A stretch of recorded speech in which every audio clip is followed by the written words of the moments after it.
Hey, everybody, it's Devin. Wash your hands. Just wash your hands. And Kate. Yep. Wash your hands. Welcome to Remote Medcrimes.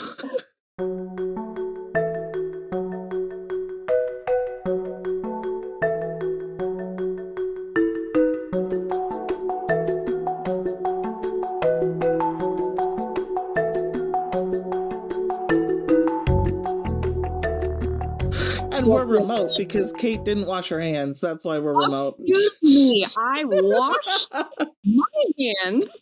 Thank you very much. But these things do spread like wildfire if everybody else isn't washing their hands. So wash your hands. Can you tell that the norovirus ravaged my household this past weekend? Because that is why I am She's on her soapbox. No pun intended. I know it sounds, kind of like, haha, whatever. But like for real though, God, that is a brutal, brutal illness. And for people that have like a shitty immune system for whatever reason, or people that are older or really, really, really young babies, like for the love of God, please wash your hands, because that can get very dangerous very quickly in those situations. We love you all. Just be safe. Wash your hands. Protect your immunocompromised or elderly or too young family members. Please and thank you. I was not planning on doing like a PSA announcement. That was, I think, eventually for season 4. So we're on episode 2 and we're yet to be in the pod lab together. So hopefully next time. I mean, we just got to err on the side of caution and let things die in this household so I don't spread it to a whole nother household. Die. Well, anyway, I remember years ago, this whole living on surface thing. My husband, my sister, and I had gone to a family member's house, and we had seen some of the members from the family like earlier on in that day. But by going to their house for pizza, 36 hours later, the 3 of us were puking, and the other people did not go to the house but saw the family members. They were fine. So it's like you as a person are no longer a carrier, but the germs living on that surface in the household. Woo, all 3 of us got it. Same timeline. Gnarly stuff. And a lot of people don't realize this, but you can get reinfected, especially with norovirus.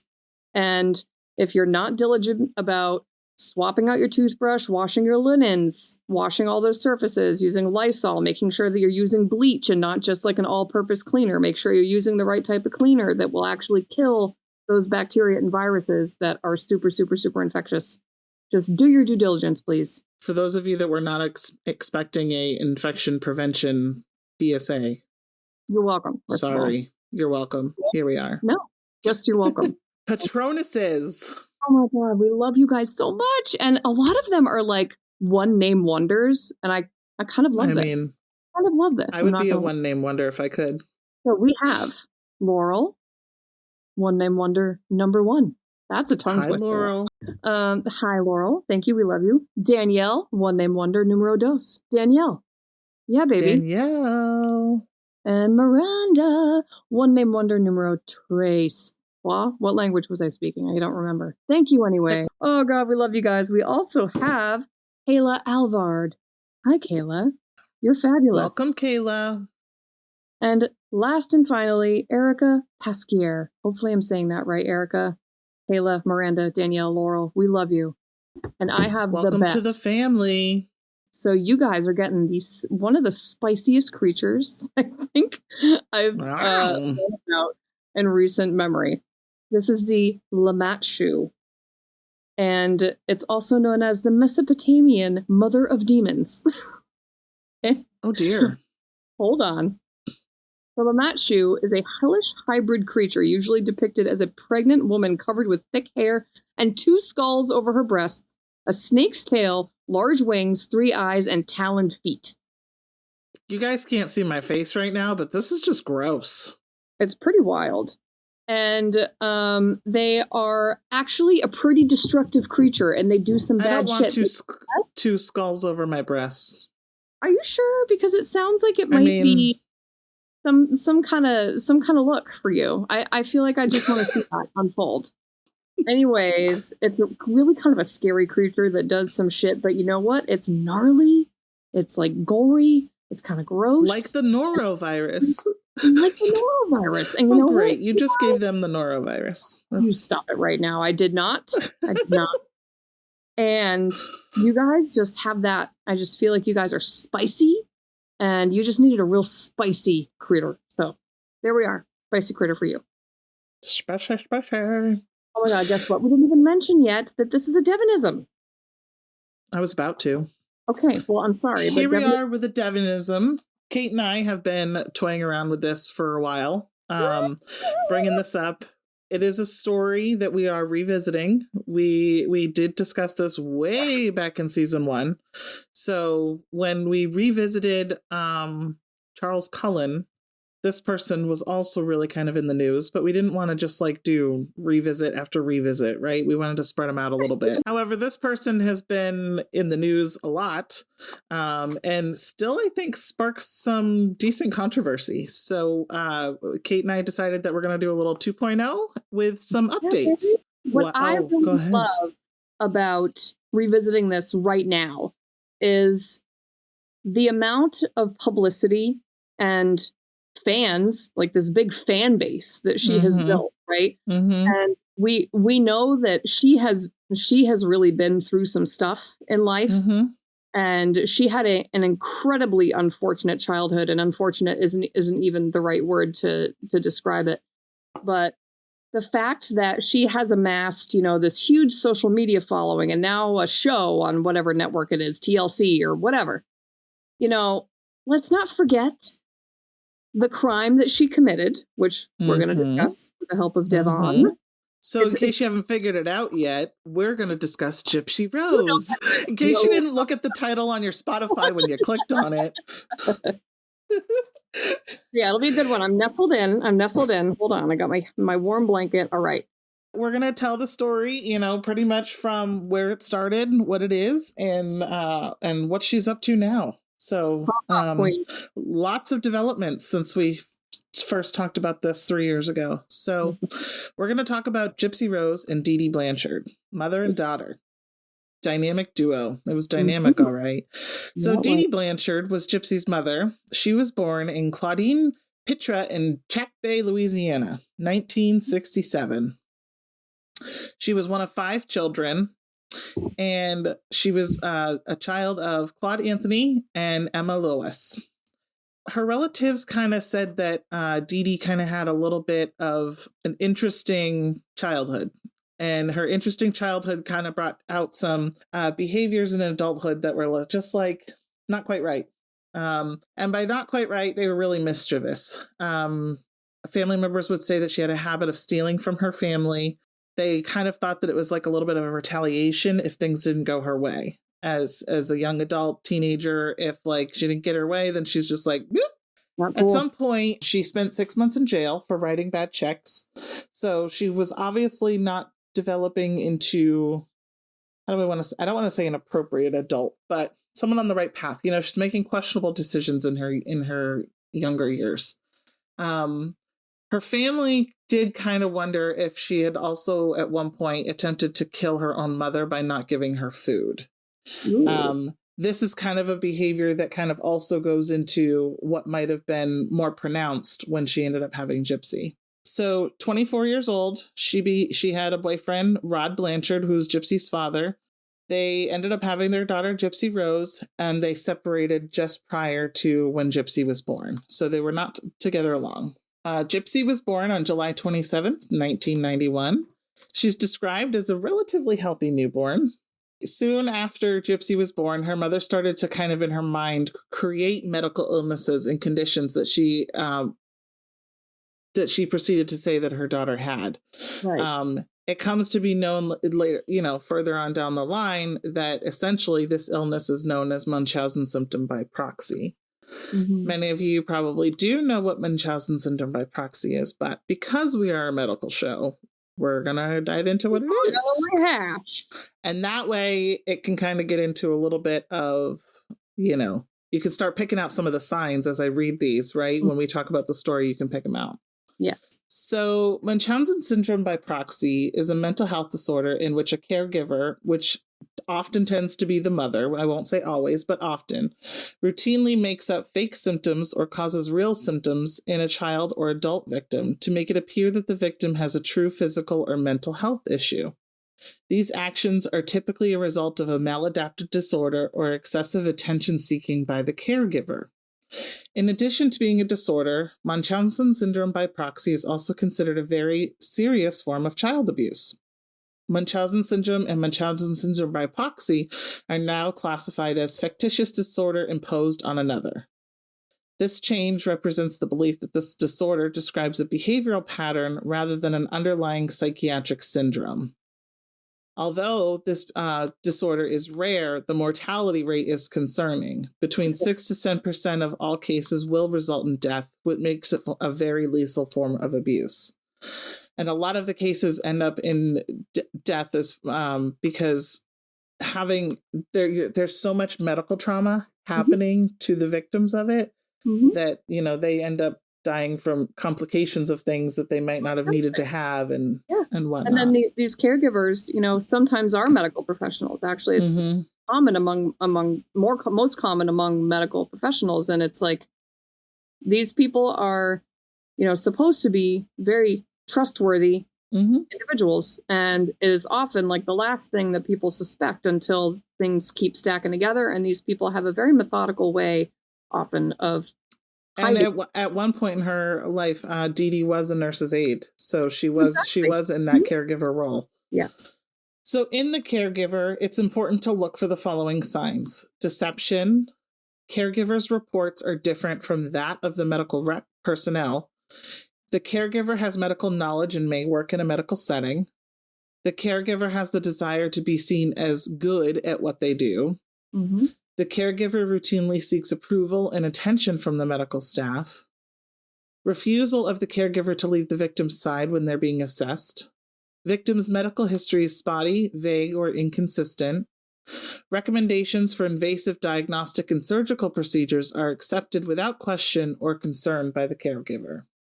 So, these are obviously ones, it's like, sometimes they're coming up with the ideas, or they're pushing for certain diagnoses, or it's just like, okay, finally, you want to do something? Boop, no questions asked. Give me the paper. I'll sign it. We'll go through this procedure.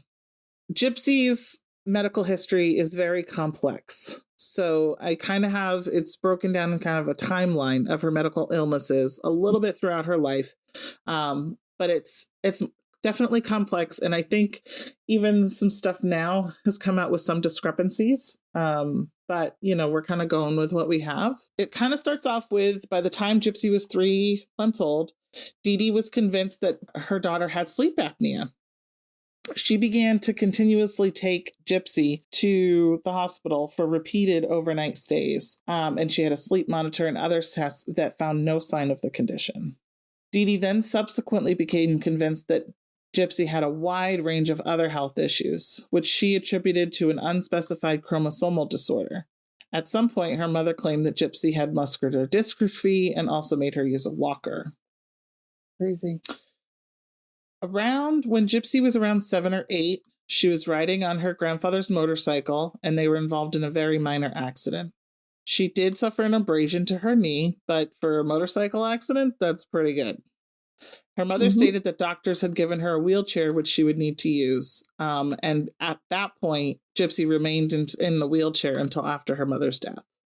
So she started to use the wheelchair around 7 or 8, and it was after that vehicle accident when really she just had a minor injury to the skin. Gypsy often because she was seen as someone with special needs, she went to Special Olympic events. In 2001, DeeDee had claimed that Gypsy was 8. Gypsy later finds out she was 10 at this time. She was named the honorary queen of child-oriented parade, which was held during Mardi Gras in New Orleans. Around just after the 2nd grade, it could have even possibly been earlier, but Gypsy's mother, DeeDee, had taken her out of school, and she started homeschooling her after that. This was supposedly, according to DeeDee, because her illnesses were so severe. So I think it's important to kind of note here too. So like as Gypsy is starting to develop relationships, possibly with other friends, her communication, Yeah. DeeDee's just like, you know what? I'm going to pull you right back into the Yes. household. Less people that Absolutely. you can communicate when I'm not around, right? The better, Then the right? better. Yep. During when Gigi was about 10 to 12, they spent a lot of their time visiting different various medical specialists, mostly at Tulane Medical Center and the Children's Hospital of New Orleans. They were seeking treatment for the illnesses that DeeDee had claimed Gypsy had suffered from, that included hearing and vision issues. A muscle biopsy found no sign of the muscular dystrophy that DeeDee had insisted that Gypsy had. She was successful in securing treatment for her daughter's other issues. After she told doctors that Gypsy had seizures every few months, they did prescribe anti-seizure medication. Several surgeries were performed on her during this time, and DeeDee regularly took Gypsy to the emergency room for minor ailments. Mm-hmm. And I mean, anti-seizure medicine. I mean, Kate, do you kind of want to like talk about what that could do to you? Yeah. Anti-seizure meds, while they're super valuable when treating, seizures and then, a number of other ailments, are definitely not without risk. There's a lot of monitoring that comes along with the use of anti-seizure medications for that reason. If your drug levels get out of a therapeutic range, you can have toxicity reactions, which can affect your brain function, your heart rhythm, your electrolyte levels, all of your muscles. And it's just something that isn't, taken lightly. And then additionally, a lot of them have a strong sedative effect, an effect on your moods, an effect on your cognition. So I'm not sure exactly what she was on, but I mean, if she was on some of the heavy hitting seizure medications, it's not something that was pleasant for her, and it probably added a layer of debility to an already disabled young girl. Absolutely. So sad.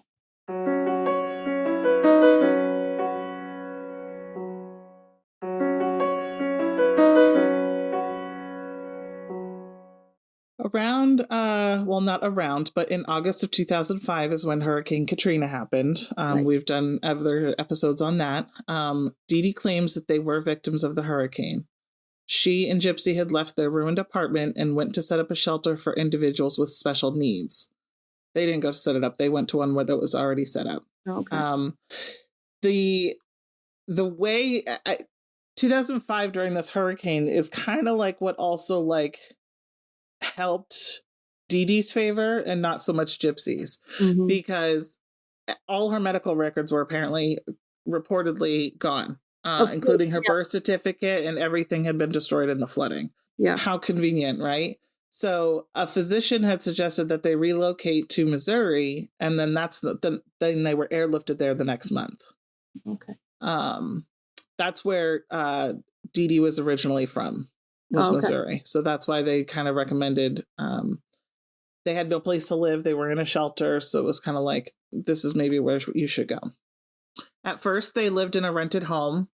Gypsy was honored by the Olay Foundation, which advocates for the rights of feeding tube recipients, and was their Child of the Year in 2007.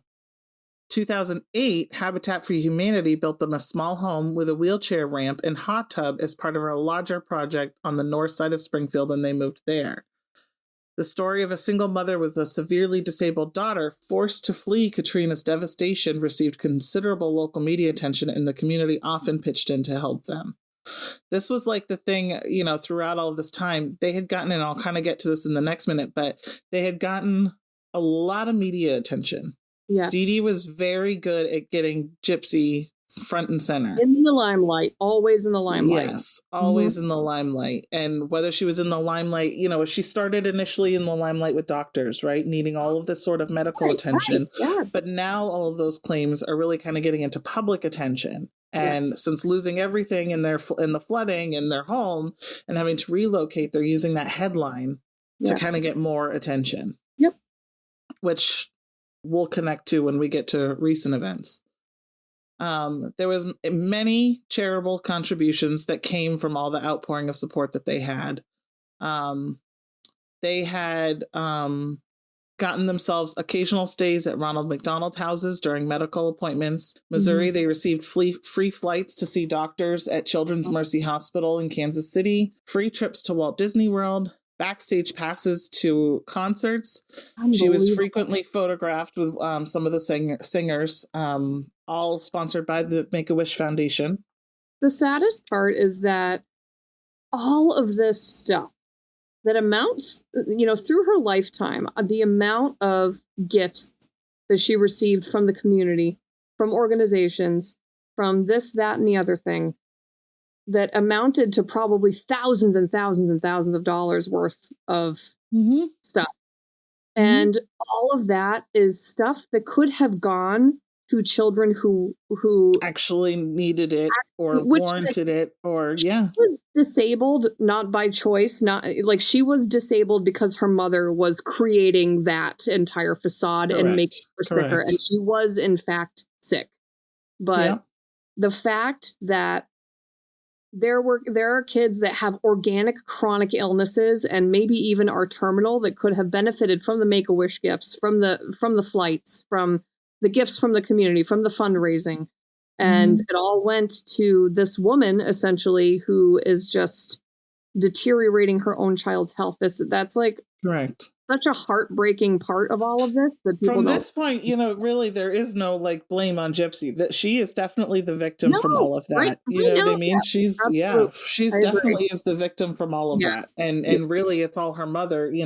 Where we're talking about the morality of like what she could have taken, and the things that she could have taken from other children who could have benefited from those things. That's totally all on DeeDee, and that deception. Gypsy's father, he did not see her often. They were not together right around the time that she was born. He did send monthly child support payments. He did send her gifts, occasionally talked to her on the phone, and saw her pretty rarely. He had hoped to get to visit them regularly, but for a bunch of different reasons, DeeDee would change plans. If he would have a visit set up, she was just like, something's come up. DeeDee had told her neighbors and community where they were living that Gypsy Rose's father was an abusive drug addict and alcoholic, and who never came to terms with his daughter's health issues and never sent them any money. There's always two sides to every story, right? And true, yeah, we don't know. So back in the day, we don't exactly know what happened, but we do know that now Gypsy's father is a huge part of her life. And, is trying to essentially make up for lost time because he says he doesn't know what was going on during her childhood. Right. So as stated, she came off very charming, a very charming disabled child. She was only barely 5 feet tall, very small, very skinny, had a lot of missing teeth. Her smile looked very, decayed, large glasses, high childlike voice. And it reinforced the perception that she had all of these problems that her mother said that she did. She often wore wigs or hats to cover up her balding head. Her mother regularly shaved her head to mimic the hairless appearance of a chemotherapy patient. So again, Gypsy did not have cancer. However, her mother was making that appear that way to the outside world. Really just disgusting. And like the pathology here, she knew what she was doing to this girl, and she knew what the outcome was going to be. So she understood the ramifications of what she was doing. And it just is so hard. I still cannot wrap my head around that pathology. I can't reconcile all of that. It's just boggles. When Gypsy would often question her mother, like, why do we have to shave my head? And so DeeDee would explain to Gypsy that since her medication would eventually cause her to have her hair fall out, it was just best to just shave it right away. Let's just get it done. Sure. When they would go to leave the house, DeeDee often took an oxygen tank and a feeding tube with them. And Gypsy was fed the children's liquid nutritional supplement Pediasure well into her 20s, all by a G-tube.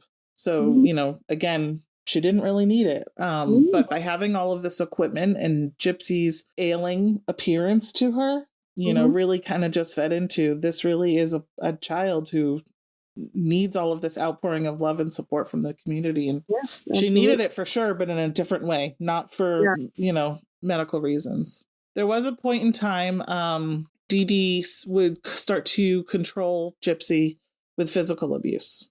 You know, she's receiving physical abuse in all of these medical ways, but, you know, as often do, we know, number one, I mean, children ask all sorts of questions and they like to push all sorts of things. And I'm sure Gypsy had a lot of questions about why she had to do why do I have to be in this wheelchair? I can walk. She's getting into her 20s. She's starting to, you know, get that, like, that mind, that, you know, critical thinking of like, wait a minute, I can walk. Like, I can literally stand on my own two legs and walk. What is going on? Yeah, well, and we'll get there. So what her mother would do is, so she would always be sure that she was holding DeeDee's hand when they were in presence of others. That sense of control. I'm holding your hand. I've got you. Whenever Gypsy might have said something that either suggested she was not genuinely sick or seemed above her supposed mental capabilities, DeeDee would give her a very tight squeeze. When the two were alone, DeeDee would strike her with her open hands or a coat hanger. Oh my God, that is so sad. Jesus. Throughout the years, the medical interventions continued on. DeeDee had some of Gypsy's saliva glands treated with Botox. Then her glands were extracted altogether to help control some drooling. That was from the medications, some medications? Yes, some of the medications she was taking, yeah. Gypsy also later claimed that her mother had induced some of these by using a topical anesthetic to numb her gums before doctor visits. Oh my God. So the lack of the salivary glands, along with side effects from some of her medications, this really caused Gypsy's teeth to decay to the point of the majority of her teeth were extracted and replaced by a bridge. And you can see that in her smile, you know. Oh, yeah. So for sure. She also had tubes implanted in her ears to control her supposed ear infections. Again, a pretty common procedure for children, however, wasn't necessary. No. And none of this is without risk. I mean, like, such considerable risk. And that's why a lot of these victims of infectious disorder imposed on another end up dying, is because people hide it very well. The caregivers hide it very well. The kids or the victims always almost look the part because of how chronically abused they are. Chronic medical abuse. And how dependent they are upon their caregiver. Physically dependent they are. And oftentimes they're brainwashed and they're, like, you know, kind of have no real capacity of reality because this caregiver just has such a crazy control over them. So throughout listening to it and everything, you often wonder, when do the doctors start catching on? Right? Yeah. Like, when do the doctors just start questioning things like, your tests are coming back negative. Why are we, still treating? Or Bernardo Flasterstein, love that name, by the way. Wow, okay, Bernardo. A pediatric neurologist who had seen Gypsy, he became suspicious of the muscular dystrophy diagnosis. Yeah. He had ordered MRIs and blood tests and found no abnormalities. And he clearly stated, I don't see any reason why she doesn't walk. He told DeeDee on a follow-up visit after seeing Gypsy stand and support her own weight. He noted that DeeDee was not a good historian.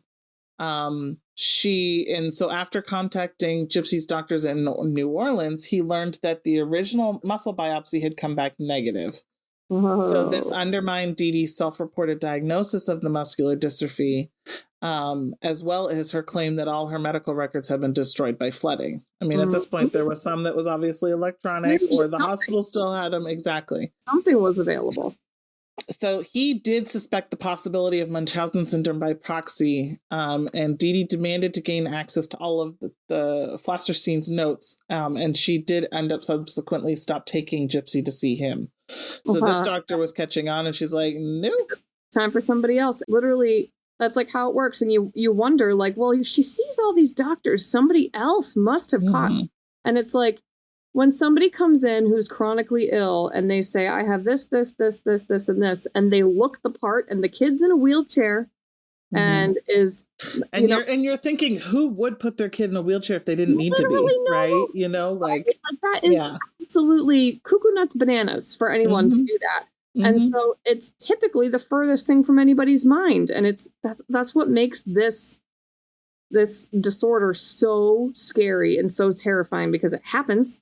It's a thing that happens. And it's, as a clinician, you often trust the caregiver, the parent, to have that good history and to have that good knowledge about the person that they're caring for.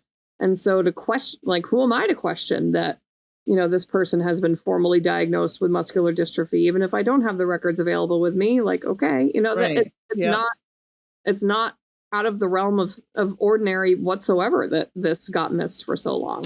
And I think too, I'm sure, 20 years later, right?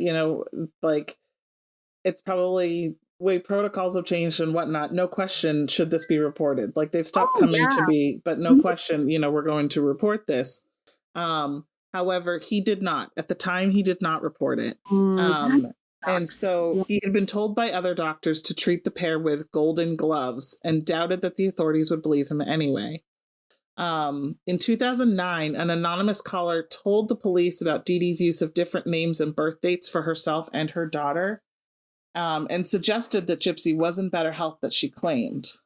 There was a wellness check that came out from that, and they accepted DeeDee's explanation that she used the misinformation to make it harder for her abusive ex-husband to find her and Gypsy. And they never talked to the ex-husband either, the ex-boyfriend, and reported that Gypsy seemed to be genuinely mentally handicapped, and then the file was closed. So he didn't report it. There was a report made anonymously, but they just, they believe DeeDee. They see Gypsy, looking like how she does, ailing. That was around 2009. It seems so recent for I don't know. That seems like a missed opportunity for, number one, the neurologist not reporting it. It's a huge shame that didn't happen. And then, the police not really doing their due diligence in that scenario. Along, as we kind of touch base upon, along with doctors questioning, right, and certain rumors coming out on the validity of Gypsy's ailments, Gypsy is getting older, like we've already said, asking questions, and she starts getting growing independence here. So it looked as though DeeDee did have, at one point in time, forged a copy of her daughter's birth certificate, which moved her birthday to 1995. And this was to help bolster her claims that she was still a teenager. Yes. Gypsy said later in a later interview that for 15 years she didn't know how old she really was. Can you imagine not even knowing how old you are? Not even being sure. Right. What year was I born? How old am I? It was sometimes claimed that the original had been destroyed in the Katrina flooding. DeeDee did keep another copy of Gypsy's actual birthday, and she recalls seeing it during one of their hospital visits and becoming confused. And DeeDee told her it was just a misprint. Good old DeeDee. Since 2001, so since Gypsy was a young girl, her and her mother throughout the years had been attending a lot of science fiction and fantasy conventions. This was like something that they did with each other, like a hobby of theirs. They would often go in costume, and it really kind of like went along with Gypsy's childlike personality, right? Very young princess fairy tale. She would go in her wheelchair. In 2011, she had made her first attempt to try to get away from her mother as she was growing that independence. She had tried to escape during an event, but her mother ended up finding her in a hotel room with a man that she had met online. Again, DeeDee produced the paperwork giving Gypsy's false younger birthday and threatened to inform the police. DeeDee does recall that afterward, DeeDee had smashed her computer with a hammer and threatened to do the same to her fingers if she ever tried to escape again. This is hard. She also, after this point, kept Gypsy leashed and handcuffed to her bed for 2 weeks. So essentially, what happened? So essentially, Gypsy had gotten access to a computer, made a fake profile, as many young, curious teenagers do. Right, your first access to the World Wide Web. Oh yeah. And she believed that her Prince Charming was out there somewhere. Of course. And so she had met her Prince Charming at this fantasy convention.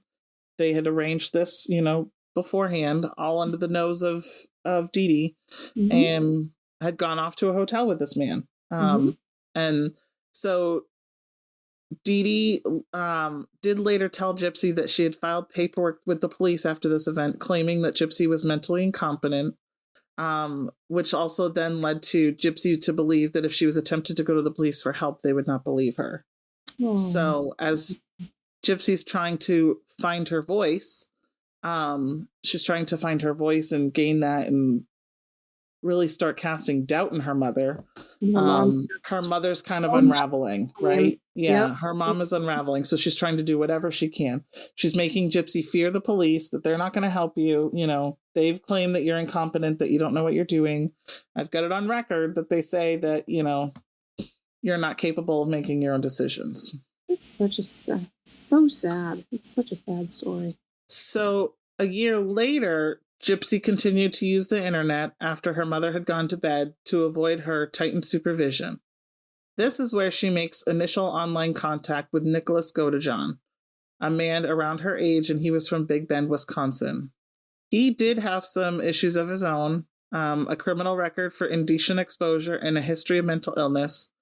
Sometimes it was reported as dissociative identity disorder, and he also had Asperger's syndrome. Oh, wow. Gypsy also during this time confided in a neighbor who she was very close with, considered her neighbor, feeling like a big sister, that she confided to say that her and Nicholas Godejohn had discussed eloping and had even chosen names for potential children. Gypsy and Nicholas had flirted online, and the neighbor tried to talk her out of this relationship, really thinking that Gypsy was too young and possibly being taken advantage by a sexual predator. And really, for her, I mean, Gypsy didn't listen, but she's trying to be, if I'm your big sister, this doesn't sound right, Gypsy, you know. Yeah. And her neighbor did not know that her ailments were fake, right? So she's really worried for her. So she had considered Gypsy's plans just fantasies and dreams, and nothing like this would ever really take place. And so despite DeeDee's efforts to prevent her from using the internet, which went as far as destroying her phone and her laptop, Gypsy continued to make contact with Godejohn. And this went on for a while. So over the next year, Gypsy had arranged and paid for Godejohn to meet her mother in Springfield. Her plan was for him to just bump into her while she and DeeDee were at a movie theater. Both of them in costume, and apparently strike up a relationship that way. Then for her to introduce him to her mother. So again, she was trying to create this scene of this magical introduction, that it was just like a love at first sight. Here's my Prince Charming. And then she was just like, as soon, my mother's just going to love you. But that did not happen. Her mother shut it down. She was like, no way. Who are you? You're a creep. You're an old man talking to my daughter. You're an older guy talking to my daughter. But when they did meet in person, Godejohn did lead Gypsy alone into the bathroom, and they did have sexual relations for the first time. And because the introduction did not go well with DeeDee's mother, this is where they kind of started to developing a plan where we want to be together. We're not going to be. Your mother's getting in the way. Your mother's getting in the way. What are we going to do? And so this is where the plan to kill DeeDee kind of started coming into play. The sad part is, if that neurologist had reported something, and they were able to trace back all her medical records, and it came out that, she doesn't actually have these issues, and maybe this is a case of Munchausen or factitious disorder. That really could have, none of this could have happened. Mm-hmm. Gypsy could have never gone to jail. DeeDee might still be alive. 3 lives could have been changed. Nicholas, DeeDee, and Gypsy, yeah. And who knows, Gypsy, as the, young woman she is now, and DeeDee might have been, after she got the treatment that she needed, could have, had a relationship and had who knows? It just could have been such a different story altogether. Yes. So Nicholas returned to Springfield in June of 2015. He arrived while Gypsy and her mother were away at a doctor's appointment. Coincidentally, at a doctor's appointment, another one. After DeeDee had gone to sleep, Nicholas goes to their house. Gypsy let him in. She allegedly gave him duct tape, gloves, and knife with the understanding that he would use it to murder her mother. She gave him the supplies, yeah. Understanding what he was going to do. Yes. During the murder, Gypsy hid in the bathroom and covered her ears so she would not have to hear her mother scream. Nicholas then stabbed DeeDee 17 times in her back while she was asleep. The two then had sex in Gypsy's room and took $4,000 in cash that DeeDee had been keeping in the house. They fled to a motel just outside the city where they stayed for a few days while planning their next move. Wow. They mailed the murder weapon back to Nicholas Godejohn's home in Wisconsin to avoid being caught with it, and then took a bus there. So that was kind of their plan of like, what are we going to do? Mm-hmm. Several witnesses did see the pair on their way to the bus station, but they did note that Gypsy wore a blonde wig and walked unassisted, so they had no idea that it was her. Yeah, right?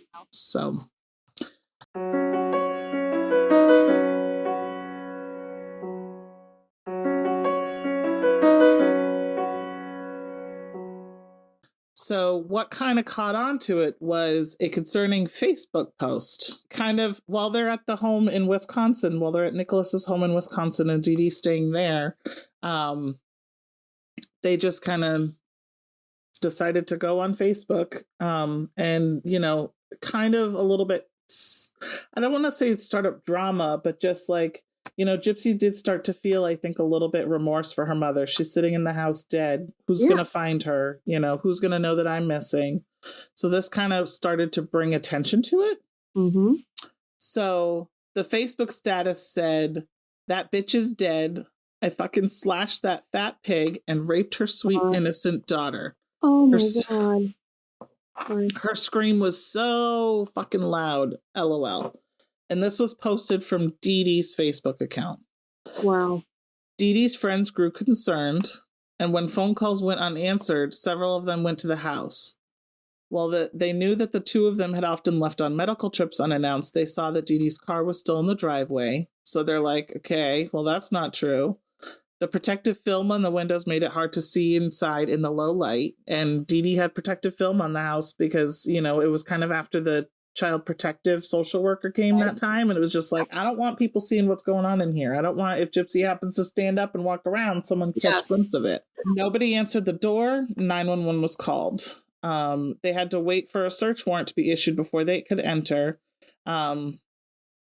But they did allow a neighbor to climb through one of the windows before that happened. And that's when they saw that inside the house was largely undisturbed and that all of Gypsy's wheelchairs were still present. When the warrant was issued, police entered the house and soon found DeeDee's body, and a GoFundMe account was set up to pay for her funeral expenses and potentially Gypsy's, because at this point they didn't know if Gypsy was alive or dead.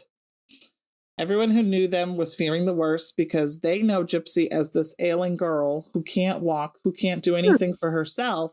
So they're thinking her mother's dead. Where is she? And is she safe, or is she dead as well? Right.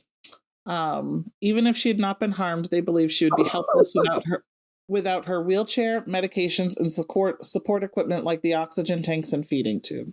The neighbor, the young girl that was that Gypsy confided in, had known about that secret online boyfriend. Ooh. So the IP address from which the Facebook post to DeeDee's account had been made turned out to be in Big Bend, Wisconsin.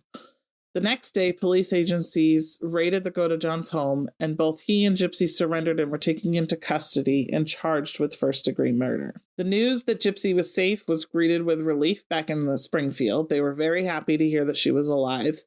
And Gypsy and Godejohn were then arraigned and held on $1 million bond. And they kind of titled the press footage as "Things Are Not Always What They Appear." And then that's when you see video footage of Gypsy walking into the courtroom. And for many people, that was the first sign of seeing her walk. That was and they're like, what do you mean? Like, what are you talking about? Yes. That's when it's just like an outcry in the whole neighborhood. Anybody who had given anything to them, they're like, what is going on? So Aaliyah, the neighbor, the quote unquote big sister of a neighbor, you know, this information helped lead the police to where they were. She cried out in disbelief upon hearing that Gypsy had never been sick or disabled. Her mother recalled how everyone had accepted DeeDee's claims without asking for proof and wondered if the mother and daughter had been secretly laughing at their neighbor's naivety. One of the neighbors, Kim Blanchard, had called the deputy sheriffs to the house the night before, said, "What have I been believing? How could I have been so stupid?" and a spokesman for Habitat for Humanity, whose volunteers had built their house, they were said, we were just really deeply saddened by the whole situation. That's heartbreaking. I mean, it's heartbreaking for a lot of the people who gave their resources to them. Like you said earlier, could those resources gone to other people? Exactly. After the disclosure of how DeeDee had treated Gypsy for all those years, sympathy for her as the victim of a violent murder rapidly shifted to her daughter as a long-term victim of child abuse. Mm-hmm. While the charge of first-degree murder can carry the death penalty in Missouri law or life without parole, the county prosecutor soon announced he would not seek it for Gypsy or Nicholas Godejohn, calling the case extraordinary and unusual, which I don't think anyone can disagree with. Absolutely. So they obtained her medical records from Louisiana, and they were able to see her whole history of everything that she had gone through. And they got a plea bargain for second-degree murder for Gypsy. So Gypsy was so undernourished that during the year she was in county jail, just in the county jail before going to prison, she had gained 14 pounds. Yeah. Most people lose weight in that type of situation. Yes. And so in July of 2015, she accepted the plea bargain agreement and was sentenced to 10 years in prison. Mm-hmm. So this was for second-degree murder, because they really felt like for her, they're like, we can't pursue first-degree life, the life, not after everything you've been through. Like, we can't condone murder, right? But we can't send you to jail for the rest of your life when you've been living in one. And if the story is really that she did not physically kill her mother, it's interesting that she got the second-degree murder charge and not like the conspiracy. Right. Part. You know what I mean? Conspiracy to commit murder. So Nicholas Godejohn still faced the most severe charge because prosecutors contended that he initiated the murder plot, and both he and Gypsy agreed that he was the one who actually killed DeeDee, like you said. Yeah. So after 4 days of trial, it went to the jury. The jurors had the option of finding him not guilty or guilty of 1 or 3 murder charges: involuntary manslaughter, second degree, or first degree murder. They deliberated for only 2 hours, and then they returned with the verdict, and he was found guilty of first-degree murder and armed criminal action. In February of 2019, he was sentenced to life in prison for the murder conviction, the only possible option since prosecutors had declined to seek the death penalty. Nicholas had asked the judge for leniency on the armed criminal action charge, which carries a minimum sentence of only 3 years, saying that he had fallen blindly in love with Gypsy. He received a sentence of 25 years on that charge, which is concurrent with the life sentence. Concurrent, okay. And we ended episode 1, Gypsy Rose 1.0, with me stating that Gypsy was eligible for parole in 2023. Right. Here we are. Here we are in 2025. Mm-hmm. So Gypsy was released from prison on parole in December 28th, 2023. So just over 13 months ago.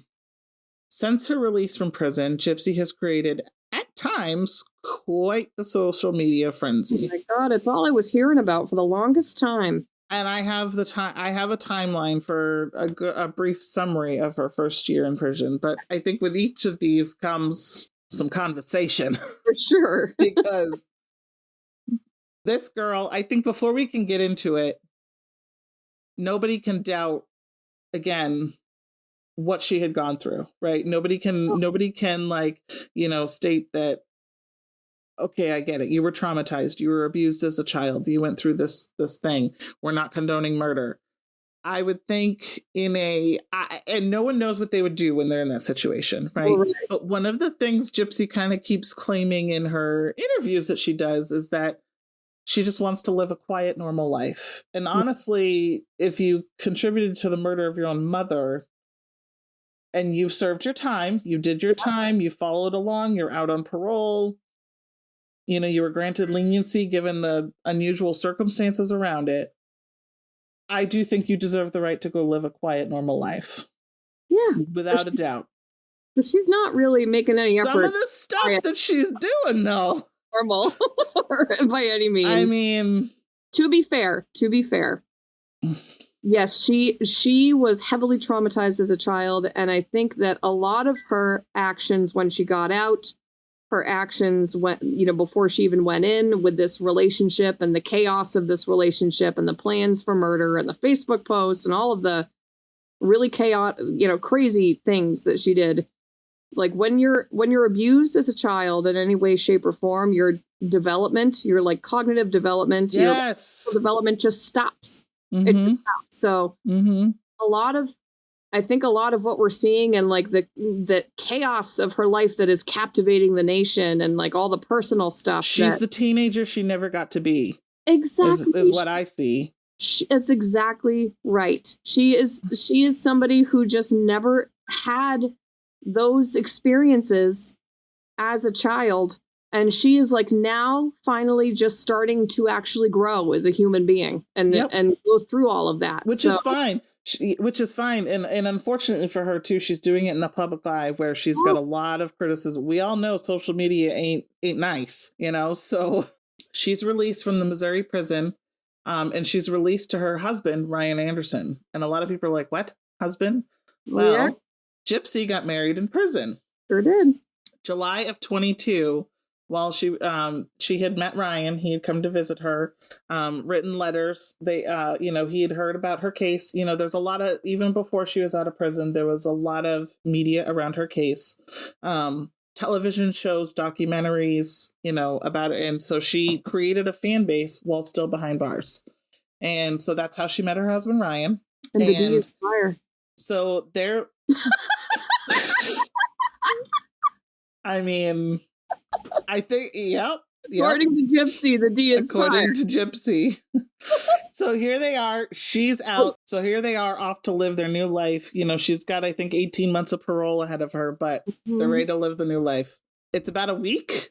January 5th, she gives her first media appearance with Good Morning America.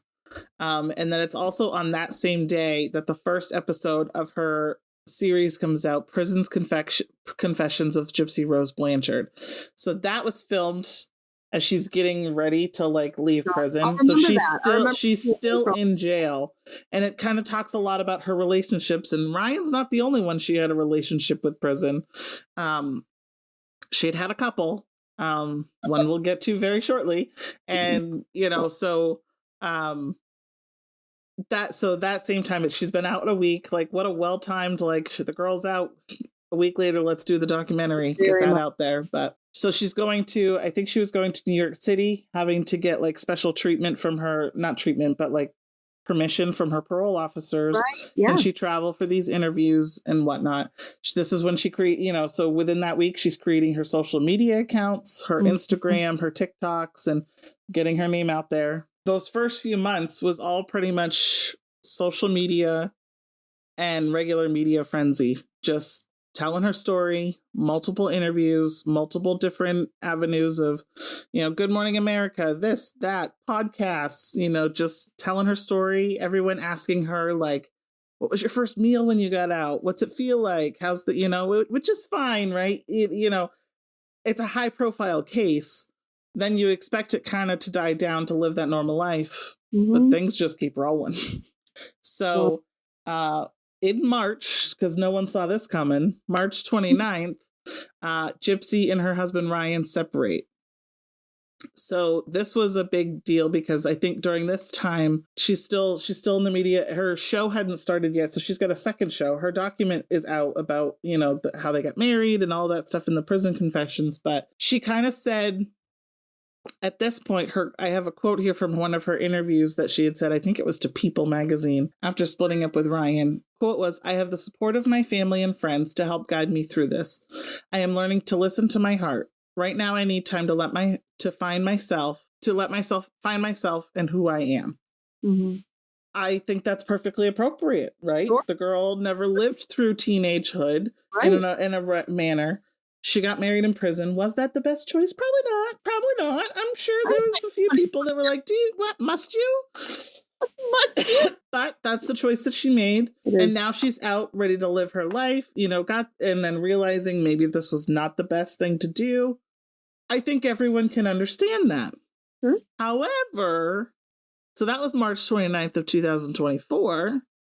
And she's saying, I need to find out who I am. Let myself be myself.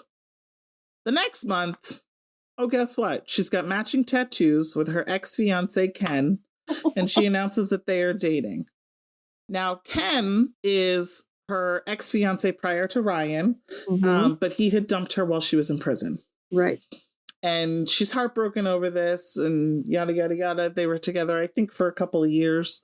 And then you don't really see it like in her show that later on comes down that I'll mention shortly.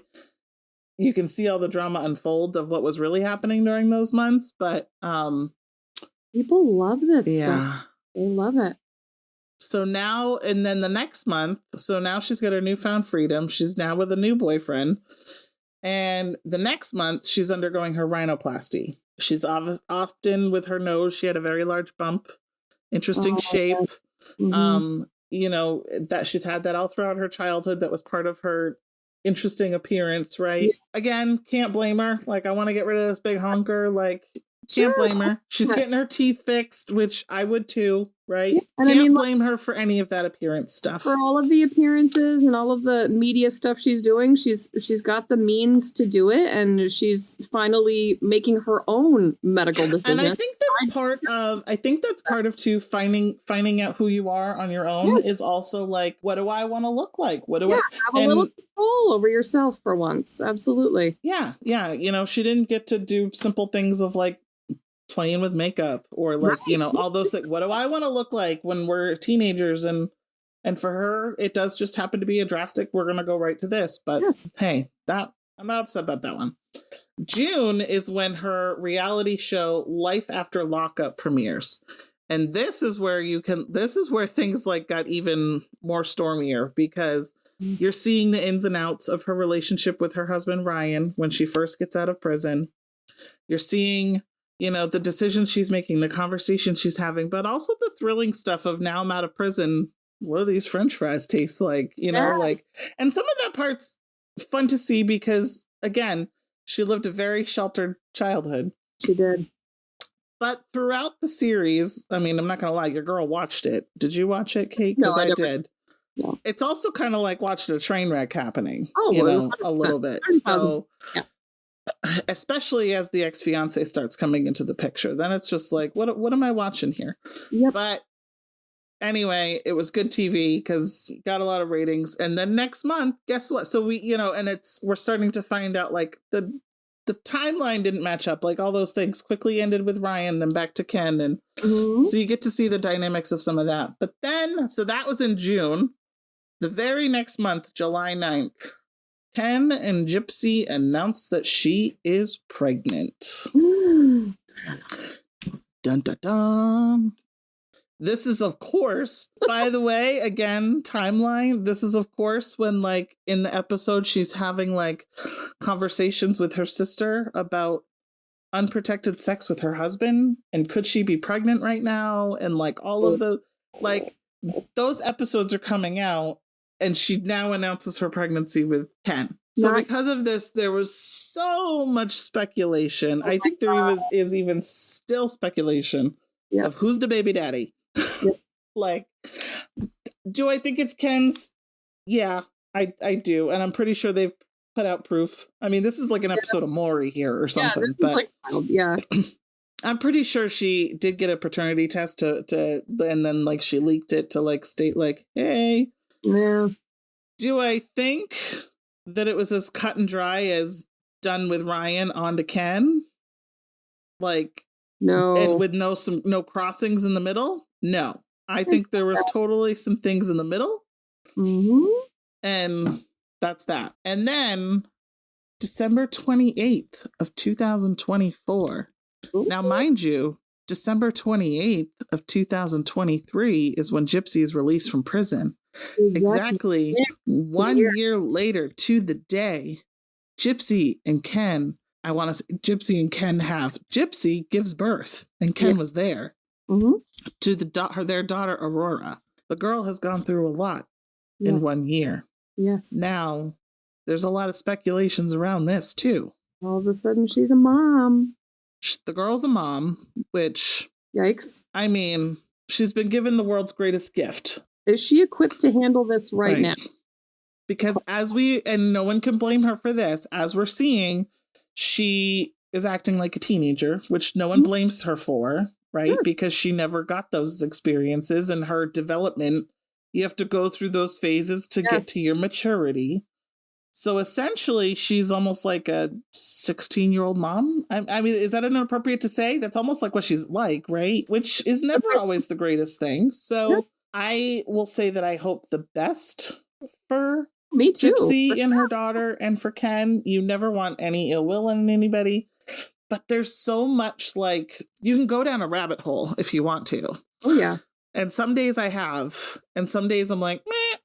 So there's a lot of conspiracy theorists out there that Gypsy had also released a book in the last couple of months. I think it's called My Time to Stand. And one of the interesting things is there's so much inconsistencies with her book and in her interviews about some of her ailments and where her scars are. And like, so some of you wonder, again, I don't want to sound victim shaming and whatnot, because that's not the case. I fully believe her childhood was the way it was, but in her adulthood, how much of it is being embellished? Well, right. Yeah. For a story. I think she grew up in a childhood where she was so used to media attention and free gifts and all these like entitlements almost because of a disability. And I think she's using her time out of prison, in my opinion, she's still doing that. Yeah. She's still she's using her story as a way to get all of those things. I completely agree.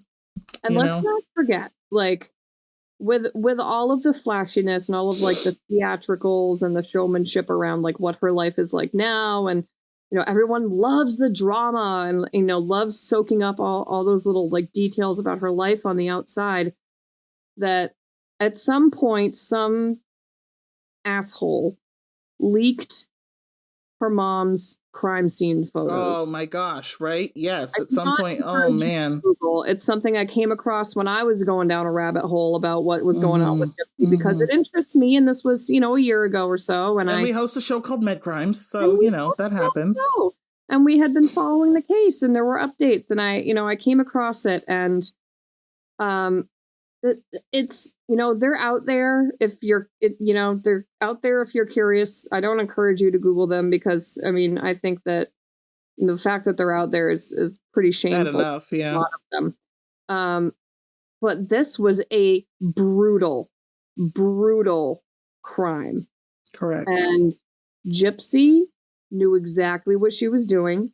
She knew exactly what the ramifications were of her crime. If her story is correct, she provided all of the means for this man to do this. Let's just not forget that is a choice that she made. I think that's something that she's going to have a tough conversation about years down the road with her daughter. With her child. I don't know how you will... How do you navigate that? Correct. How does one navigate that with a child? Because she also won't be able to shield her from the internet forever. No. I mean, this before you know it, this child is going to be a part of this whole theatrical show. And things will die down eventually. They always do. People have their moments in the sun, and then things, unless you're the Kardashians, things eventually blow over. And but she will always have that. Her child will always have that knowledge and that piece of her mom to carry with her, which is kind of sucks for the kid. Yeah. Oh, for sure. Yeah. Gypsy has said that she wants to shield her daughter from the media, which I commend, and I hope she sticks to. That child is definitely got a lens on her before she even knows what a lens is. For sure. There's going to be so many people trying to get pictures of her. And, years down the line, she's going to be like, Mommy, why is there a cameraman in the bushes? Or whatever. I don't think cameras will be following her forever. However, every once in a while, she's going to be in that crowd, and someone's going to say, hey, Aurora, how do you feel about your mother killing your grandmother? And that's something that's going to follow her forever. Yes. And so I do hope that Gypsy keeps to that, as far as like wanting to shield her face and who she, and that identity to herself. But, in the way her development is right now in her mind and what she appears to be, who knows? Because exactly.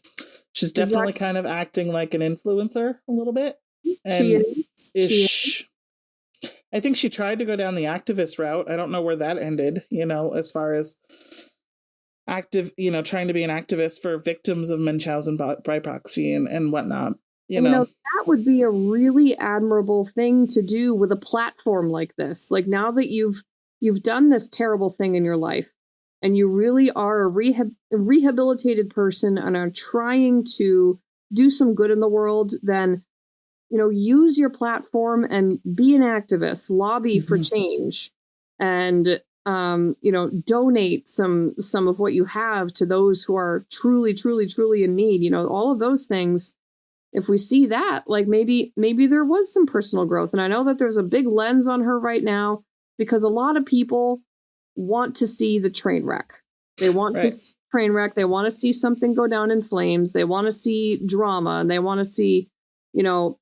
I'm guilty of looking at all the drama and watching the show and going, what the hell am I watching? But at the root of who I am, I want nothing but the best for her because of what she's gone through. I want her to have a good relationship with her child and be able to have something that she didn't have with her mother. Yes. But at the end of the day, I do think she kind of needs to go quietly.